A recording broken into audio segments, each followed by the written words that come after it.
네, 오늘 우리에게 주신 말씀을 제가 한 주간 동안 묵상하는 중에 문득 제가 초등학교 때 보았던 만화 영화 한 편이 생각이 났습니다. 이라크의 수도, 오늘날 이라크의 수도 바그다드를 중심으로 펼쳐지는 한 소년의 모험담을 그린 만화 영화였는데 혹시 기억나십니까? 신바드의 모험. 신바드의 모험. 지금 찾아보니까 벌써 40년이 지났어요. 그 만화 영화 한 지가. 그런데 그 만화 속 노인이 자주 말하던 한 단어가 있는데 그 단어가 제 기억 속에 난 거예요. 뭐였냐면 인샬라입니다. 인샬라. 인샬라는 아랍어인데요. 아랍어로 신의 뜻대로라는 뜻입니다. 신의 뜻대로. 그러니까 신바드와 함께 여행하는 그 노인이 무슨 일이 있어도 신바드를 얘기합니다. 아니 신바드, 인샬라를 얘기합니다. 일이 잘 돼도 인샬라. 뭐 나쁜 일이 생겨도 인샬라. 다 하나님 뜻이니까. 하나님은 아니겠죠. 아무튼 거기 그들의 신, 그들의 신의 뜻대로. 그러니까 한 편이 끝나기도 전에 만화 영화 뭐 한 편 해봤자 20-30분 할 건가요? 잘 기억은 나지 않습니다만 그 한 편이 끝나기 전에 이 말을 한 서너 번은 반복을 하는 것 같아요. 그 노인이. 그래서 아직도 제가 그 단어가 기억나는 걸 보면 진짜 반복 학습이 무서운 거죠. 지난주일 우리는 우리 삶에 일어나는 모든 일의 처음에는 하나님이 있다는 말씀을 들었습니다. 계속해서 파고 들어가 올라가다 보면 하나님이 거기 계시다. 성도의 삶은 머리털까지도 세고 계시는 하나님께서 모두 계획하시고 이루신다. 이 말씀을 들었죠. 따라서 성도의 삶은 그야말로 인샬라죠. 모든 게 다 인샬라입니다. 다 하나님께서 계획하시고 이루시는 거니까. 그러니까 우리는 항상 좋은 일이 생기든 나쁜 일이 생기든 나는 하나님 뜻 안에 있다는 그 믿음이 있어야 되는 겁니다. 그런데 문제가 하나 있습니다. 정말 모든 일을 다 하나님 뜻으로 돌리면 그 책임도 하나님이 져야 되잖아요. 그렇지 않아요? 그 책임도 하나님이 져야죠. 나는 아무런 잘못이 없게 되는 거잖아요.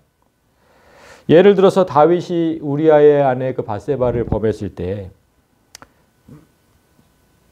이렇게 생각한다면 만약에 이 일도 이런 일도 크게 보면 하나님의 뜻 안에 있을 거야. 이렇게 생각했다면. 그랬다면 정말 다윗은 파렴치한이 되겠죠. 파렴치한. 응? 지가 남의 그 유부녀를 취해놓고 이 일도 하나님의 뜻 안에 있을 거야. 이랬다면 파렴치한인 거잖아요. 근데 다윗은 그렇지 않았죠. 그 일로 인해서 날마다 울어서 눈물로 침상을 띄웠다고 고백을 하지 않습니까? 나단 선지자는 다윗 때문에 하나님께서 원수들에게 비방을 당한다고 다윗을 얼마나 책망했는지 모릅니다.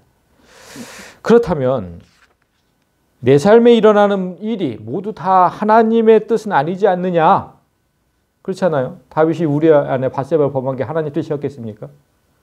그건 아니지 않느냐? 그러면 어디까지가 대체 하나님의 뜻이냐? 어디까지가? 나는 어디까지가 하나님의 뜻이라고 여겨야 되는 것이냐? 좋은 일은 다 하나님 뜻대로 된 것이고 좋지 않은 일은 다 내 고집대로 하다가 그렇게 된 것이냐? 그렇게 생각해야 돼요? 그것도 아니죠. 그것도 아닙니다. 성경은 진실로 우리의 모든 삶이 하나님 뜻 안에 있다고 말을 합니다. 볼까요? 제가 요즘에 전도서를 좀 보고 있는데 의인들이나 지혜자들이나 그들의 행위 모두 다 하나님 손 안에 있으니 사랑을 받을는지 비움을 받을는지 사람이 알지 못하는 것은 모두 그들의 미래의 일들임이니라. 그러니까 내가 선한 일을 해서 하나님께 사랑을 받을지 내가 악한 일을 해서 다윗처럼 악한 일을 해서 미움을 받을지 사람이 알지 못한다. 왜냐하면 모두 그건 미래의 일들이기 때문에 나는 지금은 알 수가 없다는 거잖아요. 오직 하나님만 아세요. 하나님은 내가 악한 일을 하는 그때도 만약에 내가 악한 일을 저질렀다면 그때도 하나님은 그 악을 선으로 바꾸실 뿐이지 그 악한 일을 한 건 책임은 나한테 있습니다. 하나님이 그 악을 선으로 어떻게 바꾸셨어요? 다윗의 죄를. 그 우리아의 아내 밧세바의 안에서 솔로몬이 나오죠. 그리고 결국 어디까지? 예수님이 나오잖아요. 그 자손에서. 선으로 바꾸셨잖아요. 그렇지만 그 악한 일을 한 책임은 다한테 있는 거죠. 그래서 그 집안에 뭐 칼이 떠나지 않을 것이다 해서 자식들이 죽고 막 이러잖아요. 그 책임은 나에게 있는 거예요. 이렇게 지금 구별을 할 수 있어야 되는 겁니다. 자, 그럼 따라서 우리는 오늘 아브라함을 통해서 어찌하면 하나님의 뜻대로 살 수 있을지를 고민해야 됩니다. 오늘 본문을 통해서. 오늘 그거를 배우는 거예요. 어떻게 하면 하나님 뜻대로 살 수 있을까? 오늘 본문은 특별히 우리가 이제 인생의 갈림길에서 어느 한쪽을 택해야 돼요. 택해야 되는데 그때 그 선택이 항상 성공하는 그 선택의 기술을 알려줍니다. 어떻게 하면 항상 옳은 선택을 할 수 있을까? 그 선택의 기술, 이 기술을 잘 배워서 모든 일에 인샬라를 고백하는 여러분이 되시기를 소망합니다. 자, 첫 절부터 보겠습니다. 아브라함이 애굽에서 그와 그의 아내와 모든 소유와 롯과 함께 네겝으로 올라가니. 자, 지난주에 봤던 우리 지도인데 지난주에 아브라함과 그 일행이 애굽에서 겪었던 일을 보았죠. 오늘 본문은 그곳에서 나와서 다시 가나안 땅으로 돌아온 후에, 여기가 지금 애굽인데 여기서 뭐 아내를 여동생이라고 속이고 뭐 그런 부끄러운 일이 있었는데 다시 이쪽으로 올라갑니다. 여기가 이제 가나안 땅이죠. 가나안 땅. 근데 어디로 갔다 그러니 지금 모든 롯과 함께 지금 네겝으로 올라갔다 그러죠. 네겝가 어딜까요? 네겝. 여기 지금 없습니다. 네겝이라는 단어가. 왜 없을까요? 왜 없냐면 지명의 이름이 아니라 지역의 이름입니다. 그러니까 남쪽 지역이라는 뜻입니다. 네겝. 경상남도, 전라남도, 충청남도 이러잖아요. 그 남도가 다 네겝입니다. 그러니까 애굽에서 올라가다 보니까 가나안 땅의 남쪽 지방에 도착하게 되겠죠. 그 뜻이에요. 네겝으로 지금 올라가 남쪽 지역.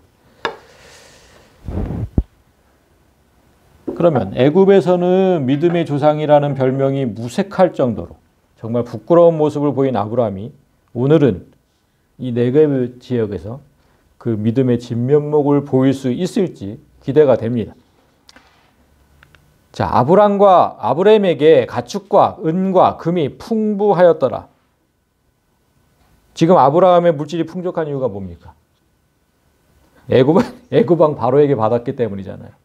애굽왕 바로에게 자신의 아내를 넘긴 대가로 받은 거.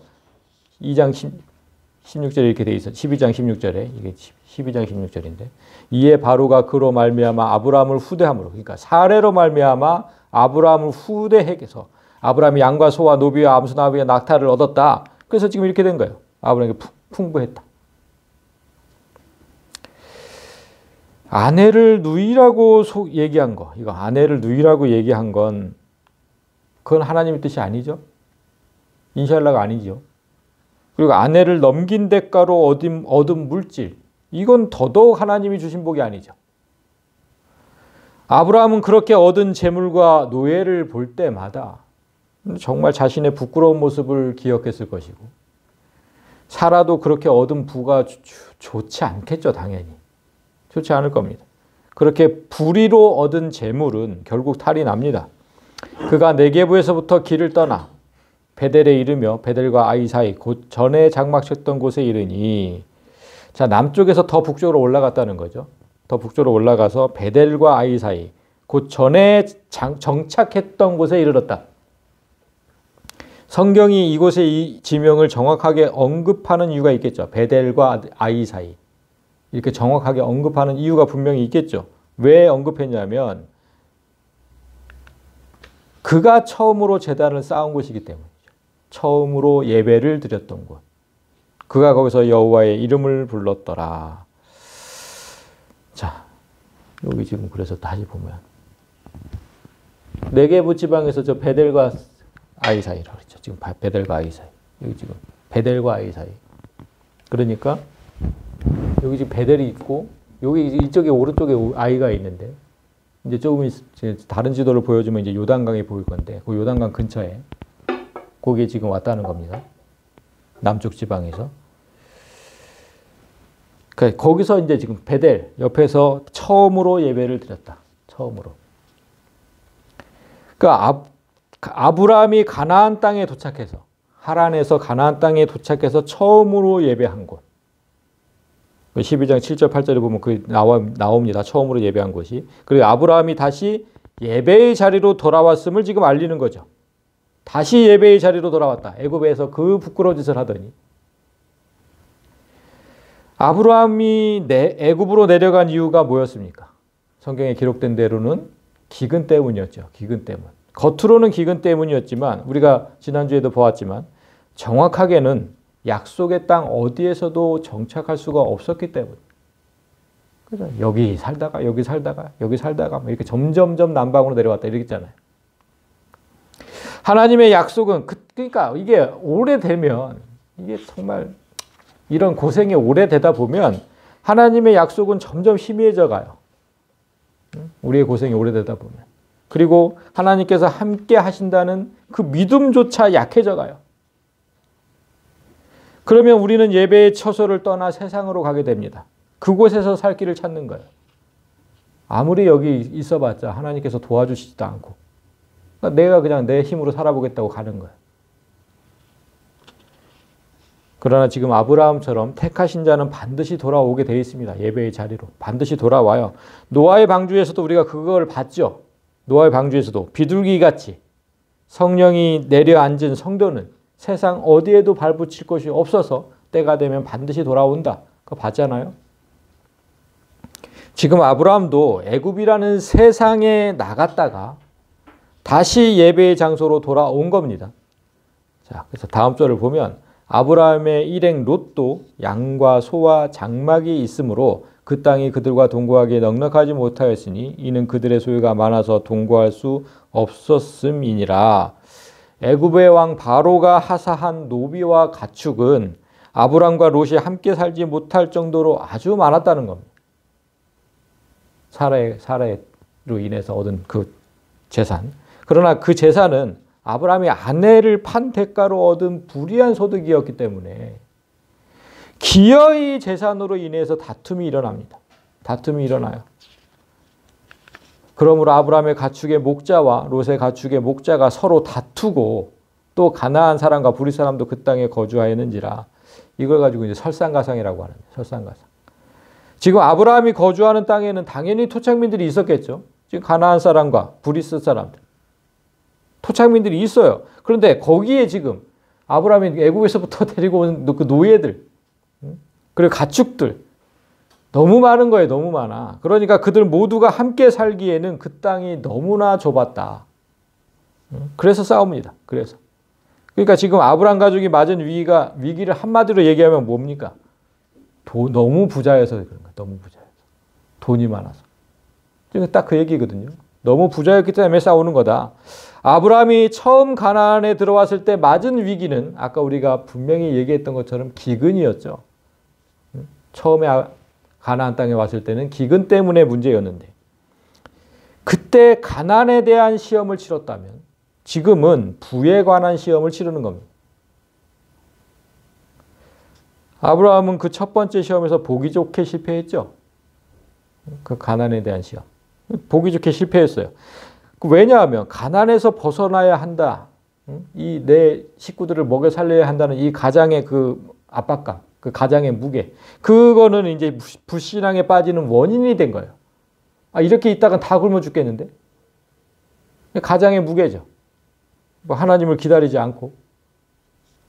불신앙에 빠지는 원인이 되었어요. 그리고 이제 가난과 정반대의 시험인 부의 시험 때 앞에 섰는데 또 불신앙에 빠질까요? 어떻게 되는지 보겠습니다. 아브라함이 롯에게 이르되 우리는 한 친족이라 나나 너나 내 목자나 네 목자나 서로 다투게 하지 말자. 아브라함이 하란에서 이제 그 가족과 헤어졌잖아요. 아버지와 뭐 형제들과 다 거기 놔두고 아브라함만 왔는데 그때도 함께했던 유일한 가족이 바로 롯이잖아요. 아들이 없던 아브라함에게 롯은 좀 아들과 같지 않았을까? 그런 존재죠. 롯은 아들과 같은 존재. 근데 그런 롯에게 지금 아브라함이 이별을 구하는 거예요. 이별을 구하는 거예요. 그 이별의 이유를 잘 보면 우리는 한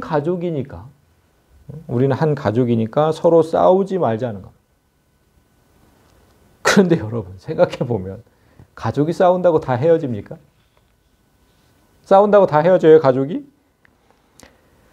싸울 수도 있죠. 가족끼리 싸울 수도 있어요. 그러나 싸운 후에 서로 용서를 구하고 앞으로 싸우지 않도록 조절하는 게 중요하지. 싸웠다고 헤어지면 그게 무슨 가족이겠습니까? 따라서 지금 아브라함의 이 말은 무턱대고 싸웠으니까 헤어지자 그 뜻은 아닙니다. 분명하게 이유가 있는 겁니다. 분명하게. 무슨 이유가 있습니까, 여기? 두 가지 이유가 있습니다. 두 가지 이유. 첫 번째는 먼저 물질을 두고 싸웠다는 겁니다. 가족끼리 물질, 돈 때문에 싸웠다는 거예요. 그렇죠? 돈 때문에 싸운 거잖아요. 이건 성도가 해서는 안 될 일이죠. 절대로 해서는 안 되는, 돈 때문에 가족끼리 싸우면 절대로 안 되는 거죠. 두 번째는 이 땅은, 지금 아브라함이 있는 이 땅에서는 절대로 싸우는 모습을 보여서는 안 되는 땅이에요. 왜 그럴까요? 왜 그럴까요?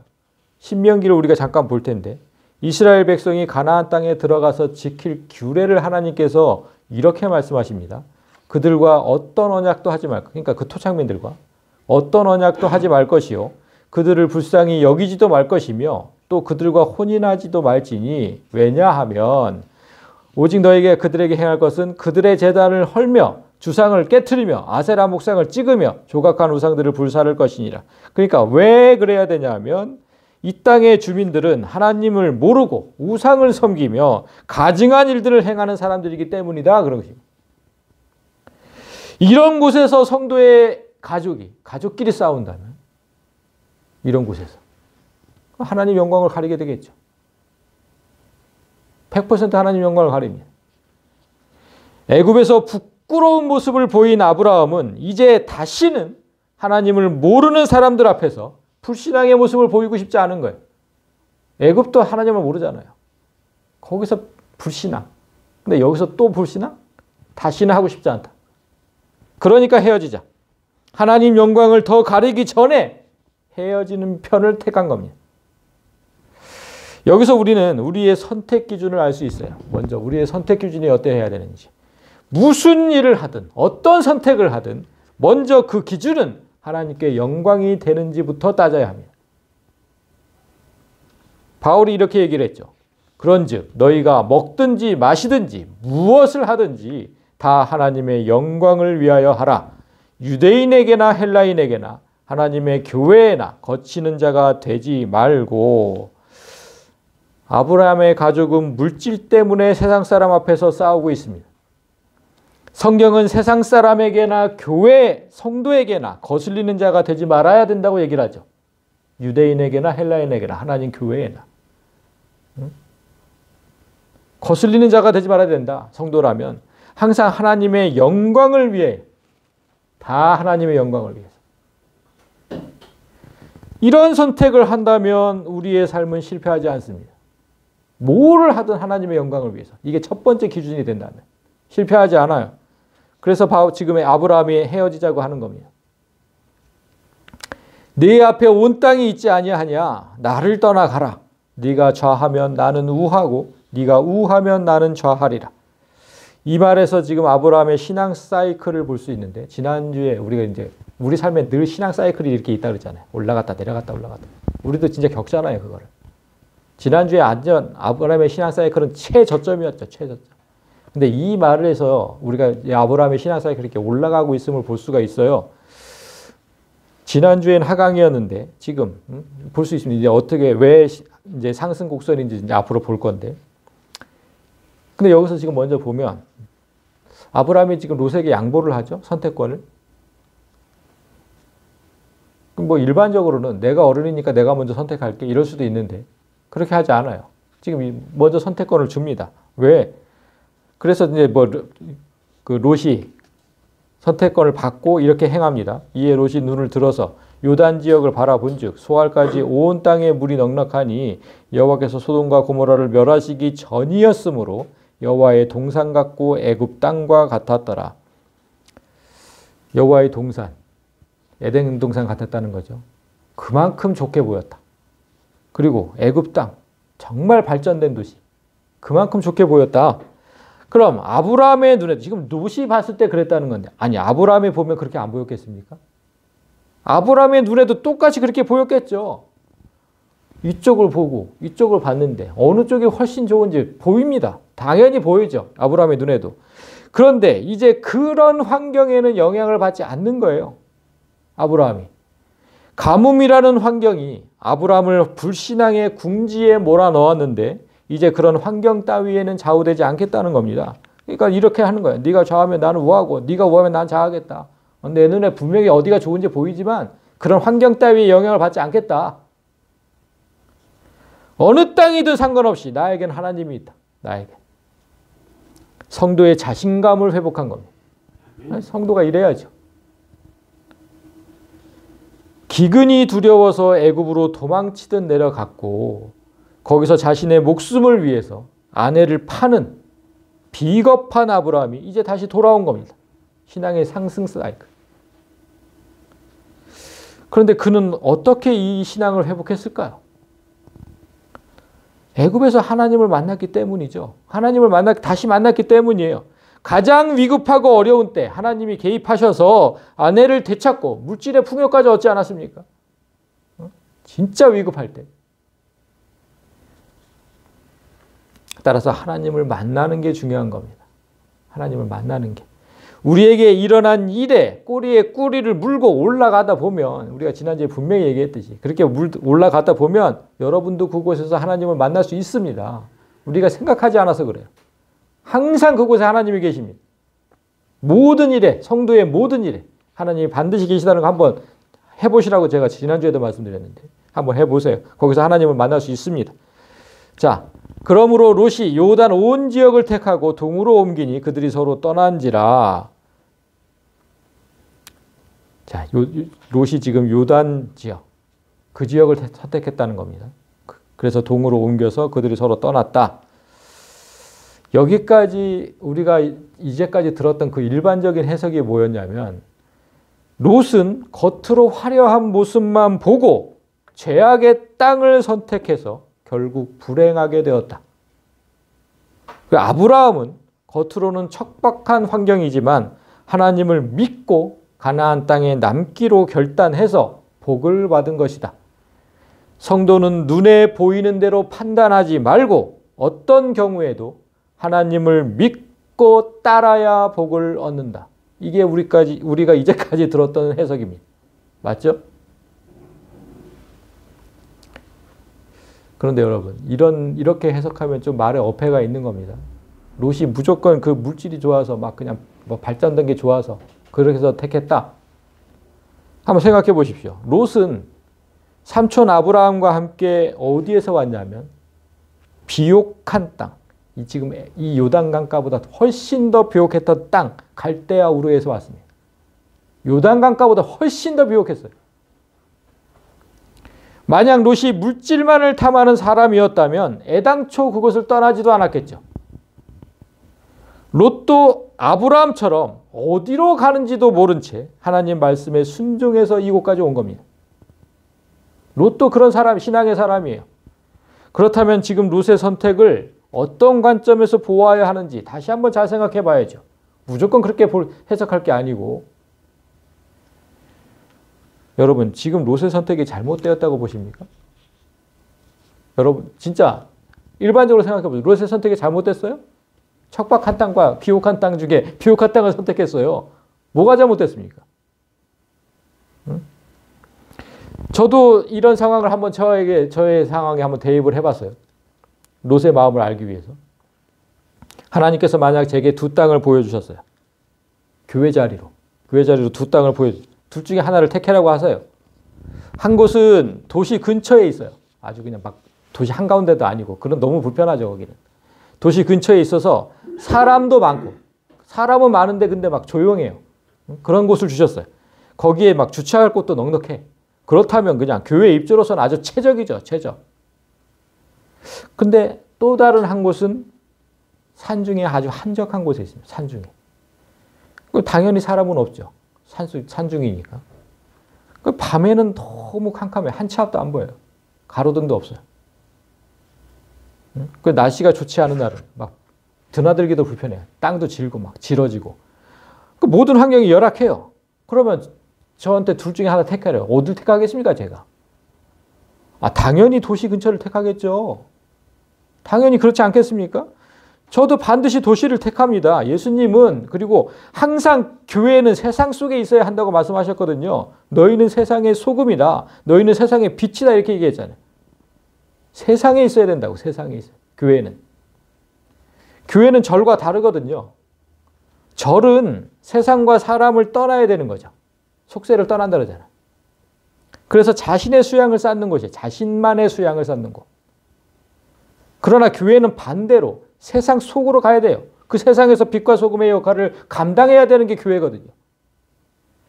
롯이 비옥한 땅과 번화한 도시를 선택한 게 잘못이 아니에요. 그건 절대 잘못이 아니에요. 누구라도 그 선택을 합니다. 그러나 그곳에 가서 어떠한 삶을 사는지가 중요한 거죠. 그곳에 가서.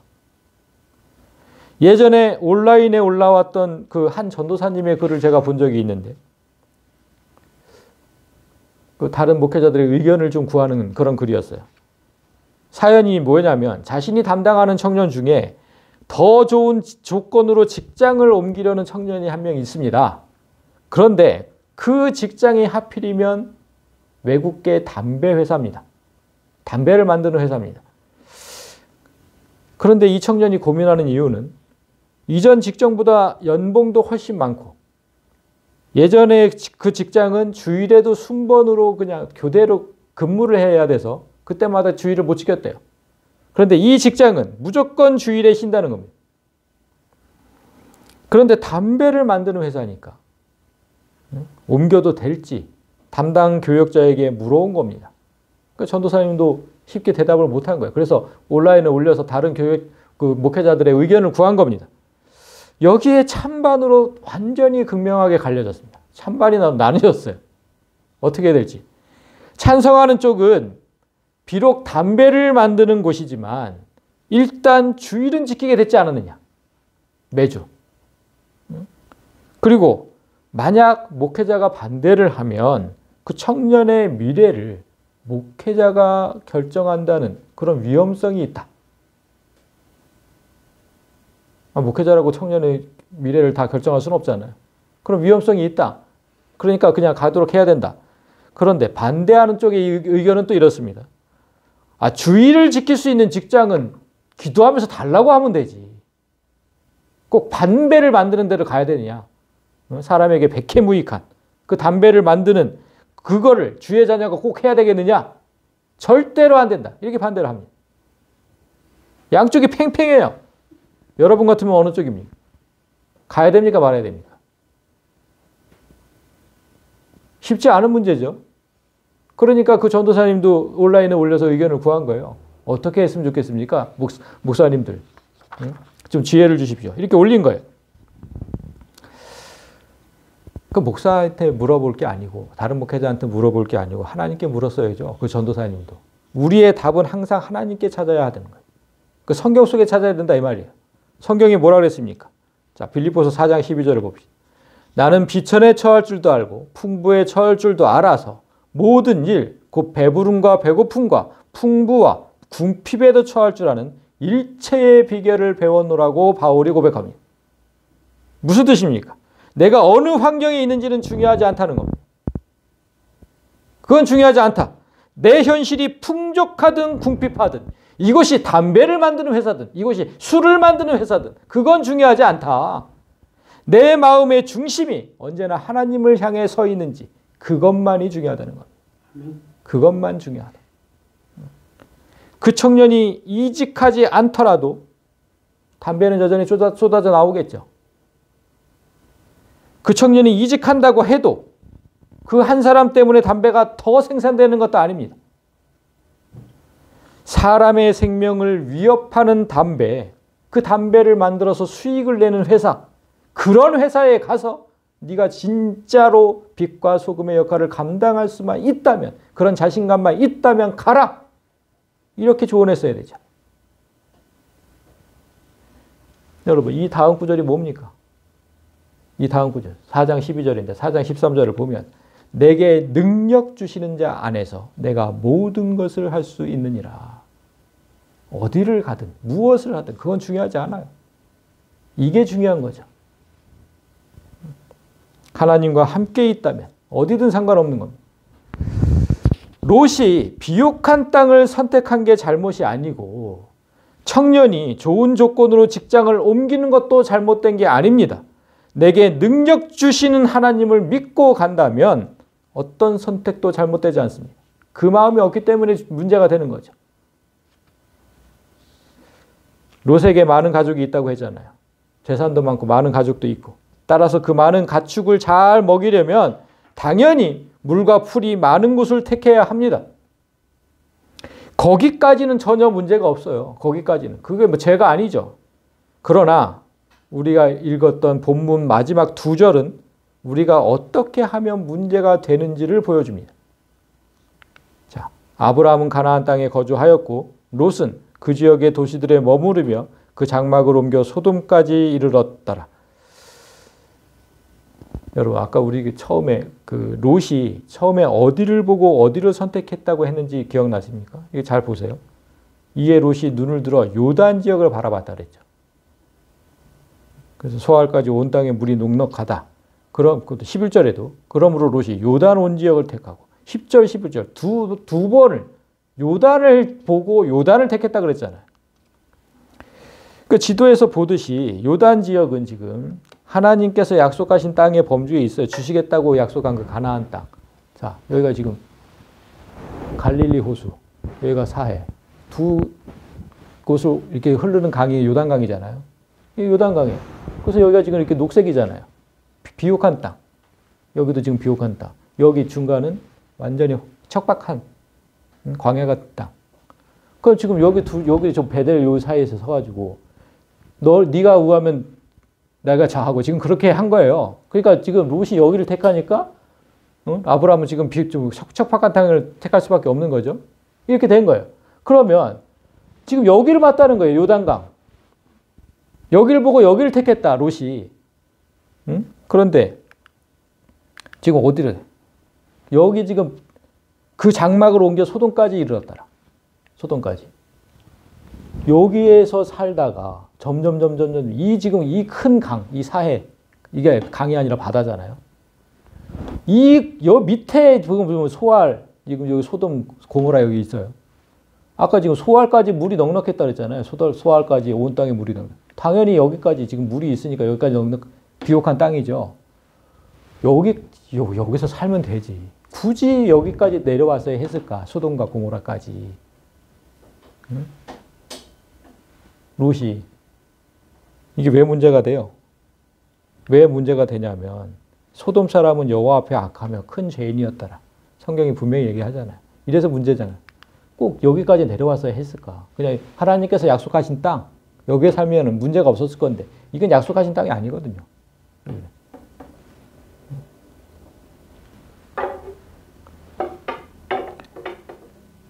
그러니까 지금 아브라함은 우리 옛날 저번 주에 어떻게 했습니까? 여기 지금 이 땅에 있다가 이쪽으로 내려왔죠, 지금. 애굽 쪽으로. 애굽으로. 그러니까 아브라함은 애굽을 향해서, 롯은 소돔을 향해서 조금씩 대도시 근처로 옮기는 거예요. 조금씩. 응? 뭐라 그랬습니까, 지금? 12장 9절에 아브라함이 점점 남방으로 옮겨갔다. 점점이라는 표현을 썼어, 성경이. 조금씩. 롯은 그 지역의 도시들에 머물러다가 조금씩 그 장막을 옮기다가 결국 소돔까지 간 거예요. 조금씩 한 발. 응? 아브람과 롯 모두 어디에서 왔다고요? 정말 큰 도시 갈대아 우르. 진짜 발전된 도시. 거기서 온 거예요. 거기서. 그러니까 이 도시 생활의 미련을 버리지 못한 거예요. 척박한 땅에 살다 보면. 못 버려. 사람이 살던 환경과 습관을 버리는 건 절대 쉽지 않거든요. 서울에서 살다가 귀농을 꿈꾸는 남편을 따라 내려간 아내 중에 우울증에 걸린 사람이 많대요. 남편 때문에 할 수 없이 시골로 내려오긴 했는데 서울에 살다가 우울증에 걸린대요. 우울증에. 이게 쉽지 않은 거예요. 아무것도 할 일도 없고 뭐 만날 사람도 없고 문화생활도 없고 아무것도 없는데. 그러니까 롯은 대도시 우르를 떠나서 가나안으로 왔는데 그러다가 또 거기서 살다가 어디로 갔었어요? 여기 지금 척박 애굽으로 왔었잖아요. 애굽으로. 또 대도시 문화를 또 잠깐 또 맛을 봤어요. 그리고 다시 또 가나안으로 왔는데 고르래. 어디를 고르겠습니까? 예견된 거예요. 예견된 거. 아, 역시 대도시가 좋구나. 역시 좋네. 그러니까 지금 두 지역 중 선택해야 했을 때 그가 풍요로 가득 찬 땅, 도시를 택하는 건 어쩌면 보면 당연한 거고 예견된 일입니다. 그러나 아브라함의 경우는 어때요? 아브라함의 경우는 자, 지금 아브라함이 이렇게 얘기했잖아요. 아브라함은 롯처럼 도시의 삶을 선택하지 않고 척박한 시골의 삶을 선택했으니까 훌륭한 것이냐? 그렇지 않죠. 생각해보면 아브라함은 선택 자체를 하지 않았어요? 이렇게 얘기했으니까. 이게 무슨 선택이에요? 선택이 아니죠, 이건. 만약 롯이 반대로 가나안 땅, 제가 여기에 그냥 살겠습니다. 이렇게 했다면 아브라함이 도시로 가야 되죠. 그러니까 아브라함은요, 자신이 이 땅, 가나안 땅에 머무르는 게 하나님의 뜻이라고 확신하지 않은 겁니다. 이렇게 얘기했으니까. 확신이 없었어요. 그러나 분명한 건 뭐예요? 아브라함 마음속에 있었던 거 분명한 거 하나는 풍요롭든지 척박하든지 그런 거에 상관없이 어느 땅이든 가서 난 살겠다. 이건 하나는 정확한 거잖아요. 이 마음이 중요하다는 거예요. 이 마음이. 우리가 인생의 갈림길에서 어느 쪽으로 가야 할지 고민될 때 이 마음을 품어야 되는 거예요. 이 마음을. 어느 곳이든 상관없다. 내가 있는 그곳에 하나님만 함께 계시면 된다.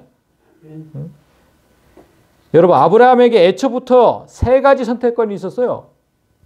지금 둘이서 싸울 때, 두 목자들이 싸우고 막 이랬다는. 그때 세 가지 선택권이 있었어요. 첫 번째 선택권은 뭐냐면 이거였죠. 먹을 물과 먹이가 부족해서 노예들이 좀 싸우더라도 가축이 설령 좀 죽더라도 부족해서 먹이가 부족하고 물이 부족해서 가축이 좀 죽더라도 우리는 절대 헤어지지 말자. 우린 절대 헤어지지 말자. 하나님께서 어떤 식으로든 우리를 도우실 거니까 이곳에서 그냥 끝장을 보자. 이렇게 얘기할 수 있잖아요. 이거 얼마나 큰 믿음입니까? 여기서 하나님께서 도우실 거야. 그러니까 끝까지 한번 가보자. 이게 잘못된 선택입니까? 헤어지지 말고 있자는데 같이. 하나님께서 도우실 거라는데. 얼마나 훌륭한 선택이냐고.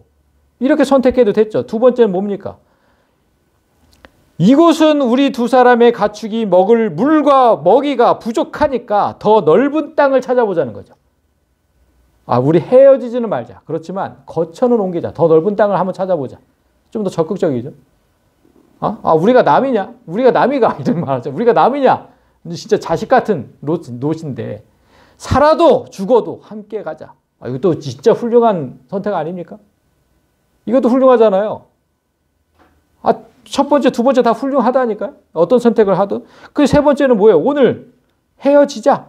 그리고 서로의 거처도 옮기자. 이거잖아요. 네가 이쪽을 택하면 나는 저쪽을 택하겠다.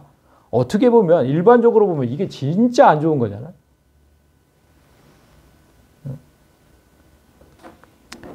여러분, 지금 아브라함이 할 수 있는 이 세 가지 선택 중에서 어떤 선택을 하든 우리도 얼마든지 그렇게 생각할 수 있는 선택이에요. 우리도 이렇게 다 선택할 수 있어요. 이렇게 생각할 수 있고 이렇게 선택할 수 있고 우리도 얼마든지 그럴 수 있어요. 셋 중에 어떤 것도 악하다고 볼 수가 없어요. 어떤 것도 악하다고. 그러니까 무엇을 선택해도 그 나름대로 문제와 어려움이 있을 거라는 거예요. 어떤 쪽을 선택해도. 어떻게 완벽한 선택이 있을 수 있습니까? 어느 쪽으로 가든지. 다 문제도 있고 어려움도 있고. 살면서 수많은 결정을 하지만 어떤 결정을 내려도 그 선택에 완벽한 건 없습니다. 이 세상에서. 완벽한 건 없어요. 중요한 건 내 삶에 하나님이 계시는지 안 계시는지 그게 중요한 거죠. 아브라함이 롯에게 선택권을 양보한 것처럼 보이지만 사실은 하나님께 모든 걸 맡긴 거죠. 하나님, 롯이 선택하지 않은 땅을 제게 주시는 땅인 줄 알겠습니다. 이런 마음인 거죠. 이런 마음. 그러니까 전도서에서 아까 우리가 전도서에서 봤듯이 이거 우리 삶에 일어나는 모든 일과 선택은 하나님 손안에 있다. 이 믿음으로 고백한 거야. 이 믿음으로. 어차피 하나님 손 안에 있어. 내 삶은. 따라서 오늘 우리가 생각해 볼 건 아브라함이 어떻게 그런 믿음을 다시 회복할 수 있었는지만 생각해 보면 돼요. 아까도 얘기했지만 대도시 애굽에서 자신의 목숨을 위해 비겁한 선택을 했지만 하나님은 그 비겁한 아브라함을 끝까지 붙들고 계셨잖아요. 내가 영원히 너와 함께 하겠다는 그 약속 하나만으로 아브라함을 떠난 적이 단 한 번도 없었어요.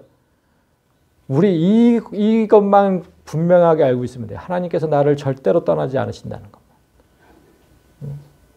자, 다윗의 고백 두 가지를 보겠습니다. 내가 사망의 음침한 골짜기로 다닐지라도 해를 어떤 해도 두려워하지 않을 것은 주께서 나와 함께 하시기 때문이다. 주의 지팡이와 막대기가 나를 안위하시나이다.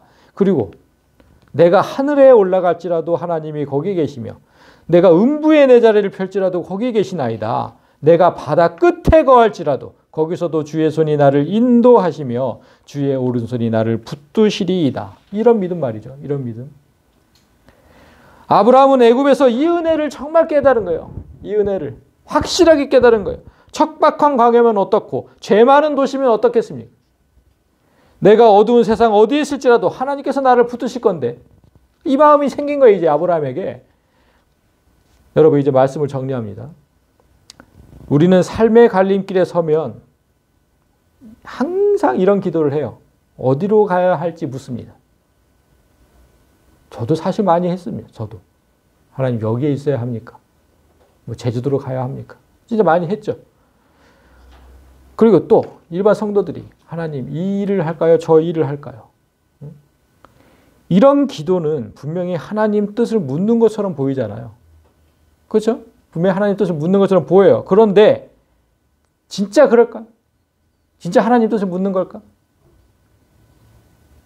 가만히 한번 생각해 보세요. 이 기도가 무슨 뜻인지. 이 기도는 어느 쪽으로 가면 내가 성공할 수 있을지, 어느 쪽으로 가면 내가 형통할 수 있을지를 묻는 겁니다. 그렇잖아요. 그래서 묻는 거잖아요. 그러니까 마치 점쟁이에게 묻는 것과 똑같아요. 점쟁이들한테 가서 일반 사람들이 뭐라고 묻습니까? 어디로 가면 성공합니까? 무슨 일을 하면 성공합니까? 가서 묻잖아요. 이게 똑같은 거예요. 우리가 항상 하나님께 그렇게 물었던 거예요. 점쟁이한테 묻듯이. 여러분, 하나님께는 어느 쪽이든 상관없죠. 어느 쪽이든 상관없어요. 우리가 어디로 가든 하나님은 성공시킬 수 있고 무슨 일을 하든 형통한 길로 만드실 수 있는 분이 하나님이시잖아요. 중요한 건 나의 마음이라니까요. 나의 마음. 좀 전에 예로 들었던 청년을 생각해 보면 그의 마음은 이미 외국계 담배 회사로 가 있는 거예요. 거기가 훨씬 좋거든. 그럼 목회자한테 물었던 이유는 뭡니까? 내 마음을 좀 가볍게 해달라는 거예요. 이미 나는 거기 가보고 싶은데 내 마음을 좀 가볍게 해달라. 담배 회사니까. 그런데 눈치 없이 목회자가 계속 반대하면 그 청년은 교회를 떠날 수도 있어요. 내가 하기 싫은 일이 있잖아요. 내가 하기 싫은 일이 있고 내가 손해보는 일은 절대로 하기 싫은 게 우리거든요. 그래서 난 이쪽을 택하고 싶어요. 이쪽을 택하고 싶어. 이렇게 마음속으로 이미 정해놓고 하나님 뜻을 구하면 내 마음속에 다 정해놓고 그렇게 하나님 뜻을 구하면 그런 사람에게 하나님은 당연히 그 뜻을 보여주지 않습니다. 이미 정해놓고 네 마음속에 정해놓고 왜 나한테 묻냐 그러시죠. 좌든 우든 하나님께서 정하시면 무조건 따르겠다고 하는 자에게만 그런 자에게만 하나님 뜻을 보여줍니다. 그러니까 하나님의 뜻을 알고 싶다면 먼저 자신의 마음부터 정리하십시오. 아브라함에게 방향은 아무 문제가 아니었어요. 그건 아무 문제가 아니에요. 어떤 쪽이든 순종하겠다는 마음, 어느 쪽이든 하나님이 나를 놓지 않는다는 믿음, 이 두 가지가 있었기 때문이죠. 그런 사람이 이런 담대함을 보이는 거예요. 이런 사람이. 이런 담대함. 네가 택해. 난 아무 데도 상관없어. 그러니까 하나님 어떤 선택을 할까요? 이 기도에 하나님은 항상 나한테 먼저 물어요. 네 마음이 어떤데? 네 마음은 어떤데? 이걸 하나님 먼저 물으신다니까요. 그러니까 하나님 뜻이 궁금하다면 여러분, 하나님 뜻이 궁금하다면 내 생각과 소망을 먼저 내려놔요. 순종할 마음부터 가지세요. 어디든 상관없다는 믿음, 순종과 믿음. 하나님이 함께 하실 거니까. 이 두 가지, 순종과 믿음, 이게 바로 선택의 기술입니다. 선택의 기술. 여러분 모두가 이 기술을 확실하게 익혀서, 이거 훈련돼야 돼요. 순종과 믿음이 이게 뭐 훈련 없이 됩니까? 반드시 훈련하고 이 기술을 확실하게 익혀서 어디 가서 무슨 일을 하든지 항상 성공하는 삶이 되시기를 주님의 이름으로 소망합니다. 아멘.